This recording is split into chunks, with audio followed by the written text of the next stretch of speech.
ವೀಕ್ಷಕರೇ, ರಾಜ್ಯದಲ್ಲಿ ಇರುವಂತಹ ಪ್ರತಿಯೊಂದು ಗೃಹಲಕ್ಷ್ಮಿ ಫಲಾನುಭವಿಗಳ ಖಾತೆಗಳಿಗೆ ಭರ್ಜರಿ ಗುಡ್ ನ್ಯೂಸ್ ಬಂತು ಸ್ನೇಹಿತರೆ. ಹೌದು ವೀಕ್ಷಕರೇ, ಇವತ್ತು ಖಂಡಿತವಾಗಿಯೂ ಕೂಡ ಇಲ್ಲಿ ನಿನ್ನೆಯಿಂದ ಕೂಡ ಹಣವನ್ನು ಬಿಡುಗಡೆ ಆಗ್ತಾ ಇದೆ ಮತ್ತು ಇವತ್ತು ಕೂಡ ಕೆಲವು ಹಂತಗಳಾಗಿ ಇಲ್ಲಿ ಹಣವನ್ನು ಬಿಡುಗಡೆ ಮಾಡುವ ಮೂಲಕ ಒಂದು ಮಾಹಿತಿಯನ್ನು ಬಂದಿರುವಂತದ್ದು ಸ್ನೇಹಿತರೆ. ಹೌದು, ಇಲ್ಲಿ ಯಾವ ಜಿಲ್ಲೆಗಳಿಗೆ ಗೃಹಲಕ್ಷ್ಮಿ ಯೋಜನೆಯ ಕಡೆಯಿಂದ 19ನೆಯ ಕಂತಿನ 2,000 ಮತ್ತು 20ನೆಯ ಕಂತಿನ 2,000 ಮತ್ತು 21ನೆಯ ಕಂತಿನ ಕೂಡ ಬಿಡುಗಡೆ ಆಗುತ್ತದೆಯಾ ಇಲ್ವಾ ಅಂತ ಯಾವುದೇ ರೀತಿಯಾಗಿ ಕೂಡ ಮಾಹಿತಿ ಬಂದಿಲ್ಲ. ಸೊ ಖಂಡಿತವಾಗಿಯೂ ಕೂಡ 19, 20 ಈ ಕಂತಿನ ಹಣವನ್ನು ಟೋಟಲ್ ಆಗಿ 4,000 ರೂಪಾಯಿ ಹಣವನ್ನು ಕೆಲವು ಜಿಲ್ಲೆಗಳಿಗೆ ಇಲ್ಲಿ ಹಂತವಾಗಿಯೂ ಕೂಡ ಬಿಡುಗಡೆ ಆಗ್ತಿರುವಂತದ್ದು ಸ್ನೇಹಿತರೆ. ಹಾಗಿದ್ರೆ ಬನ್ನಿ ವೀಕ್ಷಕರೇ, ಇದರ ಬಗ್ಗೆನೂ ಕೂಡ ಪೂರ್ತಿಯಾದ ಮಾಹಿತಿ ಏನು ಬಂದಿದೆ ಏನು ಇಲ್ಲ ಎಂಬುದರ ಮಾಹಿತಿಯನ್ನು ಈ ವಿಡಿಯೋದಲ್ಲಿ ನಾವು ಸಂಪೂರ್ಣವಾದ ಮಾಹಿತಿಯನ್ನು ತಿಳಿದುಕೊಳ್ಳುತ್ತಾ ಹೋಗೋಣ. ನೋಡಿ ವೀಕ್ಷಕರೇ, ಇಲ್ಲಿ ನೀವೇನಾದ್ರೂ ಮೊದಲ ಬಾರಿಗೆ ಇಲ್ಲಿ ನಮ್ಮ ಚಾನಲ್ಗೆ ಭೇಟಿ ನೀಡ್ತಾ ಇದ್ರೆ ದಯವಿಟ್ಟು ನಮ್ಮ ಚಾನಲ್ಗೆ ಸಬ್ಸ್ಕ್ರೈಬ್ ಮಾಡಿ ಮತ್ತು ಪಕ್ಕದಲ್ಲಿರುವ ಬೆಲ್ ಐಕಾನ್ ಕೂಡ ಕ್ಲಿಕ್ ಮಾಡಿ ಸ್ನೇಹಿತರೆ. ವೀಕ್ಷಕರೇ, ನೀವು ವಿಡಿಯೋನ ಎಲ್ಲಿ ಸ್ಕಿಪ್ ಮಾಡದೆ ಈ ವಿಡಿಯೋನ ಪೂರ್ತಿಯಾಗಿ ನೋಡಿ. ಯಾಕೆಂದ್ರೆ ನೀವು ಅರ್ಧಂಬರ್ಧ ವಿಡಿಯೋನ ನೋಡಿದರೆ ನಿಮಗೆ ಇಲ್ಲಿ ಯಾವುದೇ ರೀತಿಯಾಗಿ ಕೂಡ ಮಾಹಿತಿ ಗೊತ್ತಾಗಲ್ಲ. ಯಾಕೆಂದ್ರೆ ನೀವು ಅರ್ಧಂಬರ್ಧ ಸ್ಕಿಪ್ ಮಾಡಿ ಮುಂದೆ ಓಡಿಸಿ ವಿಡಿಯೋನ ನೋಡ್ತೀರಾ.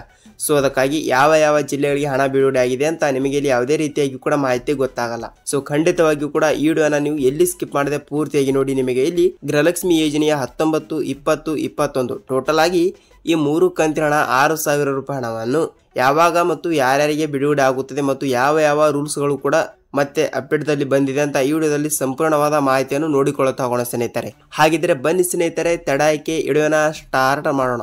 ನೋಡಿ ವೀಕ್ಷಕರೇ, ರಾಜ್ಯದಲ್ಲಿ ಇರುವಂತಹ ಪ್ರತಿಯೊಂದು ಗೃಹಲಕ್ಷ್ಮಿ ಫಲಾನುಭವಿಗಳ ಖಾತೆಗಳಿಗೂ ಕೂಡ ಈಗಾಗಲೇ ನೋಡಿ 1 ರಿಂದ 18ನೆಯ ಕಂತಿನ ಹಣವನ್ನು ಬಿಡುಗಡೆ ಆದವರಿಗೆ ಇಲ್ಲಿ 19ನೆಯ ಕಂತಿನ ಹಣ ಬರಬೇಕು ಮತ್ತು 20ನೆಯ ಕಂತಿನ ಹಣ ಕೂಡ ಬರಲೇಬೇಕು. ಹೌದಲ್ವಾ? ಅಂದರೆ ಫೆಬ್ರವರಿ ತಿಂಗಳಿನ ಹಣ ಬರಬೇಕು, ಮಾರ್ಚ್ ತಿಂಗಳಿನ ಹಣ ಬರಬೇಕು ಮತ್ತು ಏಪ್ರಿಲ್ ತಿಂಗಳಿನ ಹಣ ಕೂಡ ಬರಲೇಬೇಕು. ಈಗ ಇರೋದು ಇಲ್ಲಿ ಮೇ ತಿಂಗಳು. ಟೋಟಲ್ ಆಗಿ ಈ 3 ಕಂತಿನ ಹಣ ಕೂಡ ಬರಲೇಬೇಕು. 3 ಕಂತಿನ ಹಣ ಅಂದ್ರೆ ಇಲ್ಲಿ 3 ತಿಂಗಳಿನಿಂದ ಹಣನೇ ಬಂದಿಲ್ಲ. ಸೊ ಅದಕ್ಕಾಗಿ ಬಹಳಷ್ಟು ಫಲಾನುಭವಿಗಳು ಕೂಡ ಅಂದ್ರೆ ಗೃಹಲಕ್ಷ್ಮಿ ಯೋಜನೆಯ ಬಹಳಷ್ಟು ಫಲಾನುಭವಿಗಳು ಕೂಡ ಕಮೆಂಟ್ ಮಾಡ್ತಿರುವಂತದ್ದು ಸ್ನೇಹಿತರೆ. ಏನೆಂದರೆ, ಸರ್ ನಮಗೆ 19ನೆಯ ಕಂತಿನ ಹಣ ಬಂದಿಲ್ಲ, 20ನೆಯ ಕಂತಿನ ಹಣ ಬಂದಿಲ್ಲ ಮತ್ತು 21ನೆಯ ಕಂತಿನ ಹಣ ಕೂಡ ಬಂದೇ ಇಲ್ಲ. ಸೊ ಖಂಡಿತವಾಗಿಯೂ ಕೂಡ 19, 20, 21ನೆಯ ಕಂತಿನ ಹಣ ಟೋಟಲ್ ಆಗಿ 6,000 ರೂಪಾಯಿ ಹಣವನ್ನು ನಮ್ಮ ಖಾತೆಗಳಿಗೆ ಇಲ್ಲಿ ಯಾವಾಗ ಹಣ ಬಿಡುಗಡೆ ಮಾಡಲಾಗುತ್ತದೆ ಅಂತ ಬಹಳಷ್ಟು ಫಲಾನುಭವಿಗಳು ಕೂಡ ಕೇಳ್ಕೊಳ್ತಾ ಇರುವಂತದ್ದು ಸ್ನೇಹಿತರೆ. ಹೌದು ವೀಕ್ಷಕರೇ, ಇದರ ಬಗ್ಗೆನೂ ಕೂಡ ಮಾಹಿತಿ ಏನು ಬಂದಿದೆ ಮತ್ತು ಯಾವಾಗ ಹಣವನ್ನು ಬಿಡುಗಡೆ ಮಾಡಲಾಗುತ್ತದೆ ಮತ್ತು ಮಹಿಳಾ ಮತ್ತು ಮಕ್ಕಳ ಕಲ್ಯಾಣ ಅಭಿವೃದ್ಧಿ ಸಚಿವೆಯಾಗಿರುವ ಲಕ್ಷ್ಮಿ ಹೆಬ್ಬಾಳ್ಕರ್ ಮೇಡಮ್ ಅವರು ಕೂಡ ಇಲ್ಲಿ ಇದರ ಬಗ್ಗೆನೂ ಕೂಡ ಮಾಹಿತಿ ಏನು ಕೊಟ್ಟಿದ್ದಾರೆ ಮತ್ತು ಅದೇ ರೀತಿಯಾಗಿ ಕೂಡ ರಾಜ್ಯದ ಮುಖ್ಯಮಂತ್ರಿ ಆಗಿರುವ ಸಿಎಂ ಸಿದ್ದರಾಮಯ್ಯ ಸರ್ ಅವರು ಕೂಡ ಇಲ್ಲಿ ಇದರ ಬಗ್ಗೆನೂ ಕೂಡ ಮಾಹಿತಿ ಏನು ಕೊಟ್ಟಿದ್ದಾರೆ ಅಂತ ತಿಳಿಸ್ಕೊಡ್ತಾ ಇದ್ದೀನಿ. ಮತ್ತು ಅದೇ ರೀತಿಯಾಗಿ ಕೂಡ ರಾಜ್ಯದ ಉಪಮುಖ್ಯಮಂತ್ರಿ ಆಗಿರುವ ಡಿ ಕೆ ಶಿವಕುಮಾರ್ ಸರ್ ಅವರು ಕೂಡ ಇಲ್ಲಿ ಇದರ ಬಗ್ಗೆನೂ ಕೂಡ ಅಂದರೆ ಗೃಹಲಕ್ಷ್ಮಿ ಯೋಜನೆಯ 19, 20, 21ನೆಯ ಕಂತಿನ ಹಣದ ಬಗ್ಗೆ ಅವರು ಕೂಡ ಒಂದು ಸ್ಪಷ್ಟನೆಯನ್ನು ನೀಡಿರುವಂತದ್ದು. ಅದಕ್ಕಾಗಿ ಅವರು ಕೂಡ ಇಲ್ಲಿ ಏನು ಸ್ಪಷ್ಟನೆ ನೀಡಿದ್ದಾರೆ ಏನು ಇಲ್ಲ ಅಂತ ಈ ವಿಡಿಯೋದಲ್ಲಿ ನಾವು ಸಂಪೂರ್ಣವಾದ ಮಾಹಿತಿಯನ್ನು ತಿಳಿದುಕೊಳ್ಳುತ್ತಾ ಹೋಗೋಣ ಸ್ನೇಹಿತರೆ. ಇಲ್ಲಿ ನೋಡಿ, ಈಗಾಗಲೇ ಕಾಂಗ್ರೆಸ್ ಪಕ್ಷವು ಬಿಡುಗಡೆ ಮಾಡಿರುವ 5 ಗ್ಯಾರಂಟಿ ಯೋಜನೆಗಳಲ್ಲಿ ಇಲ್ಲಿ ಗೃಹಲಕ್ಷ್ಮಿ ಯೋಜನೆಯ ಗ್ಯಾರಂಟಿ ಅತಿ ದೊಡ್ಡದಾಗಿರುವ ಯೋಜನೆ ಆಗಿರುವಂತದ್ದು ಸ್ನೇಹಿತರೆ. ಹೌದು, ಈ ಯೋಜನೆ ಅತಿ ದೊಡ್ಡದಾಗಿರುವ ಯೋಜನೆ ಆಗಿರುವುದರಿಂದ ಈಗಾಗಲೇ 1 ರಿಂದ 19ನೆಯ ಕಂತಿನ ಹಣವನ್ನು ಬಿಡುಗಡೆ ಆಗಿರುವಂತದ್ದು. ಹೌದು, ಈಗಾದ್ರೆ ಇಲ್ಲಿ 19ನೆಯ ಕಂತಿನ ಹಣ ಬಿಡುಗಡೆ ಆಗಿದ್ರೆ ನಮಗೆ ಏಕೆ ಆಗಿಲ್ಲ ಅಂತ ನೀವು ಕೇಳಬಹುದು. ವೀಕ್ಷಕರೇ ನೋಡಿ, ಏನೆಂದರೆ 1 ರಿಂದ 18ನೆಯ ಕಂತಿನ ಹಣವನ್ನು ಈಗಾಗಲೇ ರಾಜ್ಯದಲ್ಲಿ ಇರುವಂತಹ 30 ರಿಂದ 31 ಜಿಲ್ಲೆಗಳಲ್ಲಿ ಇರುವಂತಹ ಪ್ರತಿಯೊಂದು ಫಲಾನುಭವಿಗಳ ಖಾತೆಗಳಿಗೆ ಬಿಡುಗಡೆ ಆಗಿರುವಂತದ್ದು. ಅದು ಓಕೆ. ಈಗ 19ನೆಯ ಕಂತಿನ ಹಣ ಬರಬೇಕು ಮತ್ತು 20ನೆಯ ಕಂತಿನ ಹಣ ಕೂಡ ಬರಬೇಕು ಮತ್ತು 21ನೆಯ ಕಂತಿನ ಹಣ ಕೂಡ ಬರಲೇಬೇಕು. ಇಲ್ಲಿ ನೋಡಿ, ಸಚಿವೆಯಾಗಿರುವ ಲಕ್ಷ್ಮಿ ಹೆಬ್ಬಾಳ್ಕರ್ ಅವರು ಕೂಡ ಏನ್ ಹೇಳಿದ್ದಾರೆ ಅಂದ್ರೆ, ನೋಡಿ ನಾವು ಖಂಡಿತವಾಗಿಯೂ ಕೂಡ ಮೇ 1ನೇ ವಾರದಲ್ಲಿ ಹಣವನ್ನು ಬಿಡುಗಡೆ ಮಾಡುತ್ತೇವೆ ಎಂಬ ಒಂದು ಮಾಹಿತಿ ಕೊಟ್ಟಿದ್ರು. ಆದ್ರೆ ಯಾವುದೇ ರೀತಿಯಾಗಿಯೂ ಕೂಡ ಮೇ 1ನೇ ವಾರದಲ್ಲಿ ಹಣವನ್ನು ಬಿಡುಗಡೆ ಮಾಡಲೇ ಇಲ್ಲ.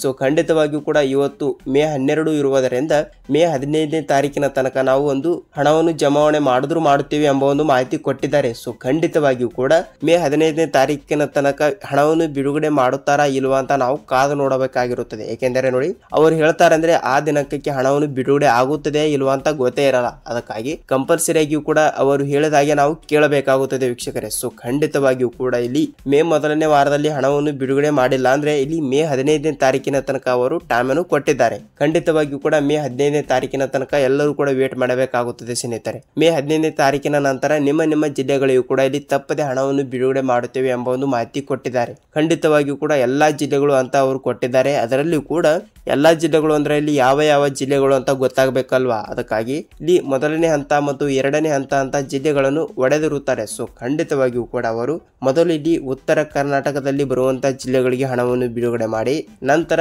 ದಕ್ಷಿಣ ಕರ್ನಾಟಕದ ಕಡೆಗೆ ಹಣವನ್ನು ಬಿಡುಗಡೆ ಮಾಡ್ತಾರೆ. ಅಂದ್ರೆ ಈ ಕಡೆ ಬೆಂಗಳೂರು ಸೈಡ್ ಮತ್ತು ಈ ಕಡೆ ಬೆಳಗಾವಿ ಸೈಡ್, ಈ ಕಡೆ ಗುಲ್ಬರ್ಗಾ ಸೈಡ್, ಹೀಗೆ ಹಣವನ್ನು ಹಂತವಾಗಿಯೂ ಕೂಡ ಕೆಲವು ದಿನಕ್ಕೆ 5 ರಿಂದ 6 ಜಿಲ್ಲೆಗಳಿಗೆ ಹೀಗೆ ಇದು ಪ್ರೊಸೆಸ್ 4 ರಿಂದ 5 ದಿನಗಳ ಕಾಲ ನಡೆಯುತ್ತದೆ ಸ್ನೇಹಿತರೆ. ಅದಕ್ಕಾಗಿ ಕಂಪಲ್ಸರಿಯಾಗಿಯೂ ಕೂಡ ತಪ್ಪದೆ ಎಲ್ಲರೂ ಕೂಡ ಈ ಒಂದು ಕೆಲಸವನ್ನು ಮಾಡಿ ಅತಿ ಬೇಗನೆ ನೀವು ಇಲ್ಲಿ ಗೃಹಲಕ್ಷ್ಮಿ ಯೋಜನೆಯ ಕಡೆಯಿಂದ ಹಣವನ್ನು ಪಡೆದುಕೊಳ್ಳಬಹುದು ಸ್ನೇಹಿತರೆ. ಹಾಗಿದ್ರೆ ಯಾವ ಒಂದು ಕೆಲಸ ಅಂತ ನೀವು ಕೇಳಬಹುದು. ವೀಕ್ಷಕರೇ ನೋಡಿ, ನೀವು ಇಲ್ಲಿ ನೋಡಿ 19ನೇ ಕಂತಿನ ಹಣವನ್ನು ಪಡೆದುಕೊಳ್ಳಲು ಸಿದ್ಧರಾಗಿದ್ದರೆ ನೋಡಿ ವೀಕ್ಷಕರೇ, ನಿಮ್ಮ ರೇಷನ್ ಕಾರ್ಡ್ ಚಾಲ್ತಿ ಇದೆಯಾ ಇಲ್ವಾ ಅಂತ ನೀವು ಒಂದು ಸಲ ಪರಿಶೀಲಿಸಬೇಕು. ಹೌದು, ಏಕೆಂದರೆ ನೋಡಿ ಈಗಾಗಲೇ ಬಹಳಷ್ಟು ಫಲಾನುಭವಿಗಳು ಕೂಡ ಏನಾಗ್ತಾ ಇದೆ ಅಂದ್ರೆ ಈಗಾಗಲೇ ಆಹಾರ ಇಲಾಖೆಯ ಸಚಿವರಾಗಿರುವ KH ಮುನಿಯಪ್ಪ ಸರ್ ಅವರು ಕೂಡ ಇಲ್ಲಿ 1 ರಿಂದ 1.5 ಲಕ್ಷ ರೇಷನ್ ಕಾರ್ಡ್ ಗಳನ್ನು ರದ್ದು ಮಾಡಿರುವಂತದ್ದು ಸ್ನೇಹಿತರೆ. ಹೌದು, ಏಕೆಂದರೆ ನೋಡಿ ಇಲ್ಲಿ ಫೇಕ್ ರೇಷನ್ ಕಾರ್ಡ್ಗಳನ್ನು ತೆಗೆಸಿಕೊಂಡು ಅನ್ನಭಾಗ್ಯ ಯೋಜನೆಯ ಕಡೆಯಿಂದ ಲಾಭವನ್ನು ಪಡ್ತಾ ಇದ್ರು ಮತ್ತು ಗೃಹಲಕ್ಷ್ಮಿ ಯೋಜನೆಯ ಕಡೆಯಿಂದ ಲಾಭವನ್ನು ಪಡ್ತಾ ಇದ್ರು ವೀಕ್ಷಕರೇ. ಅದಕ್ಕಾಗಿ ಖಂಡಿತವಾಗಿಯೂ ಕೂಡ ನಿಮ್ಮ ರೇಷನ್ ಕಾರ್ಡ್ ಕೂಡ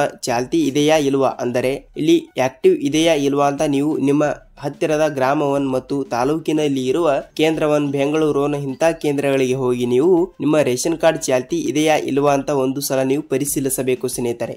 ರೇಷನ್ ಕಾರ್ಡ್ ಚಾಲ್ತಿ ಇದ್ದರೆ ಮಾತ್ರ ನಿಮಗೆ ಇಲ್ಲಿ ಗೃಹಲಕ್ಷ್ಮಿ ಯೋಜನೆಯ ಕಡೆಯಿಂದ ಹಣವನ್ನು ನೀವು ಪಡೆದುಕೊಳ್ಳಬಹುದಾಗುತ್ತದೆ. ಸೊ ಖಂಡಿತವಾಗಿಯೂ ಕೂಡ ತಪ್ಪದೆ ಎಲ್ಲಾ ಜಿಲ್ಲೆಗಳಿಗೂ ಕೂಡ ಹಣವನ್ನು ಬಿಡುಗಡೆ ಆಗುತ್ತದೆ ಮತ್ತು ಇದು ಮೊದಲನೇ ಒಂದು ರೂಲ್ಸ್ ಆಗುತ್ತದೆ. ಮತ್ತು ಇಲ್ಲಿ ಎರಡನೇ ಒಂದು ರೂಲ್ಸ್ ಅಂದ್ರೆ ನೋಡಿ ಸ್ನೇಹಿತರೆ, ಕಂಪಲ್ಸರಿಯಾಗಿಯೂ ಕೂಡ ನಾನು ಪ್ರತಿಯೊಂದು ವಿಡಿಯೋದಲ್ಲೂ ಕೂಡ ಹೇಳ್ತಾ ಇರ್ತೀನಿ ಮತ್ತು ಈ ವಿಡಿಯೋದಲ್ಲೂ ಕೂಡ ಹೇಳ್ತಾ ಇರ್ತೀನಿ. ನೋಡಿ ಏನೆಂದರೆ ಖಂಡಿತವಾಗಿಯೂ ಕೂಡ ನೀವು ಗೃಹಲಕ್ಷ್ಮಿ ಯೋಜನೆ ಹಣವನ್ನು ಮೊದಲಿಗೆ ಯಾವ ಬ್ಯಾಂಕಿನಿಂದ ಪಡೆದುಕೊಂಡಿರ್ತಾರಲ್ಲ ಆ ಬ್ಯಾಂಕಿಗೆ ಹೋಗಿ ನೀವು ಸೀಡಿಂಗ್ ಮಾಡಿಸಬೇಕು. ಹೌದು ಹೌದು ಹೌದು, ನೀವು ಸೀಡಿಂಗ್ ಮಾಡಿಸಿಲ್ಲ ಅಂದ್ರೆ ನಿಮಗೆ ಇಲ್ಲಿ ಯಾವುದೇ ರೀತಿಯಾಗಿ ಕೂಡ ಹಣನೇ ಬರಲ್ಲ. ಸೊ ಖಂಡಿತವಾಗಿಯೂ ಕೂಡ ನೀವು ನಿಮ್ಮ ಆಧಾರ್ ಕಾರ್ಡ್ ಮತ್ತು ನಿಮ್ಮ ಬ್ಯಾಂಕ್ ಪಾಸ್ಬುಕ್ ಮತ್ತು ನಿಮ್ಮ ಮೊಬೈಲ್ ನಂಬರ್ ಅನ್ನು ತೆಗೆದುಕೊಂಡು ಈ KYC ಮಾಡಿಸಬೇಕು. ಅದೇ ರೀತಿಯಾಗಿ ಕೂಡ ಸೀಡಿಂಗ್ ಕೂಡ ಮಾಡಿಸಬೇಕು. ಸೀಡಿಂಗ್ ಮಾಡಿಸಿದಲ್ಲಿ ಸೀಡಿಂಗ್ ಆಕ್ಟಿವ್ ಆಗಿರಬೇಕು, ಆದರೆ ಮಾತ್ರ ನಿಮಗೆ ಇಲ್ಲಿ ತಪ್ಪದೆ ಹಣವನ್ನು ಬರುತ್ತದೆ ವೀಕ್ಷಕರೇ. ಖಂಡಿತವಾಗಿಯೂ ಕೂಡ ಇಲ್ಲಿ ನಿಮ್ಮ ಜಿಲ್ಲೆಗಳಿಗೂ ಕೂಡ ಇಲ್ಲಿ ಹಣವನ್ನು ಬಂದಿದ್ದರೆ ಇಲ್ಲಿ ನಿಮ್ಮ ಜಿಲ್ಲೆ ಯಾವುದು ಅಂತ ತಪ್ಪದೆ ನಮಗೆ ನೀವು ಕಮೆಂಟ್ ಮೂಲಕ ಮಾಹಿತಿಯನ್ನು ತಿಳಿಸಬೇಕು ವೀಕ್ಷಕರೇ. ಸ್ನೇಹಿತರೆ ನೋಡಿ, ನಿಮ್ಮ ಜಿಲ್ಲೆಗಳಿಗೂ ಕೂಡ ಹಣವನ್ನು ಬಿಡುಗಡೆ ಆಗುತ್ತದೆ ಮತ್ತು ನಿಮಗೂ ಕೂಡ ಹಣವನ್ನು ಬಿಡುಗಡೆ ಆಗುತ್ತದೆ ಮತ್ತು ನಿಮ್ಮ ಫ್ರೆಂಡ್ಸ್ ಅಂಡ್ ಫ್ಯಾಮಿಲಿ ಕೂಡ ಈ ವಿಡಿಯೋನ ನೀವು ಶೇರ್ ಮಾಡಬೇಕಾಗುತ್ತದೆ. ಯಾಕೆಂದರೆ ಅವರಿಗೂ ಕೂಡ ಮಾಹಿತಿ ಗೊತ್ತಾಗುತ್ತದೆ ಮತ್ತು ಗೃಹಲಕ್ಷ್ಮಿ ಯೋಜನೆ ಹಣ ಯಾವಾಗ ಬರುತ್ತದೆ ಯಾವಾಗ ಇಲ್ಲ ಮತ್ತು ಯಾವ ಜಿಲ್ಲೆಗಳಿಗೆ ಹಣ ಬಿಡುಗಡೆ ಆಗುತ್ತದೆ ಅಂತ ಇಲ್ಲಿ ಅವರಿಗೂ ಕೂಡ ಸ್ವಲ್ಪ ಮಾಹಿತಿ ಗೊತ್ತಾಗುತ್ತದೆ ಸ್ನೇಹಿತರೆ. ವೀಕ್ಷಕರೇ ನೋಡಿ, ಈ ಒಂದು ಸಣ್ಣ ಕೆಲಸವನ್ನು ಎಲ್ಲರೂ ಮಾಡಿದ್ದೀರಿ ಅಂತ ಅಂದುಕೊಳ್ತೀನಿ ಮತ್ತು ಈ ವಿಡಿಯೋನ ನೀವು ಎಲ್ಲಿ ಸ್ಕಿಪ್ ಮಾಡದೆ ಪೂರ್ತಿಯಾಗಿ ನೋಡಿದಕ್ಕೆ ಧನ್ಯವಾದಗಳು. ನಾವು ಇದೇ ರೀತಿಯಾಗಿ ಕೂಡ ಗೃಹಲಕ್ಷ್ಮಿ ಆಗಲಿ ಅನ್ನಭಾಗ್ಯ ಆಗಲಿ ಮತ್ತು ಸರ್ಕಾರದಿಂದ ಬರುವಂತಹ ಪ್ರತಿಯೊಂದು ಉಪಯುಕ್ತ ಮಾಹಿತಿಗಳ ವಿಡಿಯೋ ಜೊತೆಗೆ ನಾವು ಮತ್ತೊಂದು ಅಪ್ಡೇಟ್ ಜೊತೆಗೆ ಭೇಟಿಯಾಗೋಣ ಸ್ನೇಹಿತರೆ. ಅಲ್ಲಿ ತನಕ ಎಲ್ಲರಿಗೂ ನಮಸ್ಕಾರ.